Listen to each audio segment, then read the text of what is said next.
এজন ভকতে যেনিবা শৰণ ভজন ল'লে, কিন্তু সেইজনৰ যদি আচৰণ আৰু প্ৰৱৰ্তনটো নাই আৰু ভজনে কামত নিদিব নহয়। তো গতিকে শৰণ ভজনে কাম কৰিবলৈ হ'লে তেওঁ আচৰণ আৰু প্ৰৱৰ্তনটো বিশেষ লাগিব।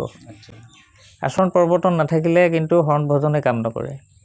তো গতিকে যেতিয়া আচৰণলৈ আহি যাব, আচলতে চাব দেই, মই কথাটো এনেকুৱা, আচলতে যেতিয়াই আনক দুষাৰ ক'বলে যোৱা মানে নিজে বহুত সাৱধান হ'ব লাগিব।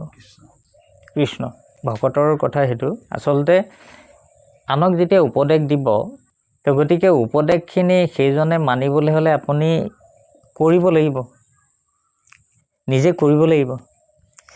নিজে নকৰাকৈ আনক উপদেশ দিলে কিন্তু নহয়, আৰু সেইটো আচলতে ভকতৰ লক্ষণো নহয়। কাৰণ ভকত হ'বলৈ হ'লে আচৰণটো লাগিব, আচৰণ আৰু প্ৰৱৰ্তনটো লাগিব।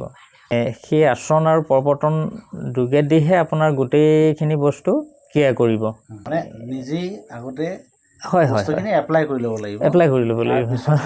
হয় আৰু বিশেষকৈ প্ৰথম অৱস্থাতে আমাৰ সদাচাৰখিনি ঠিক কৰি ল'ব লাগিব। সদাচাৰ বিশেষকৈ আমাৰ সদাচাৰ আপোনাৰ খাদ্য সদাচাৰ, গমন সদাচাৰ, বাক্য সদাচাৰকেইটা একদম গোটেইকেইটা লাগিব। একদম প্ৰয়োজন।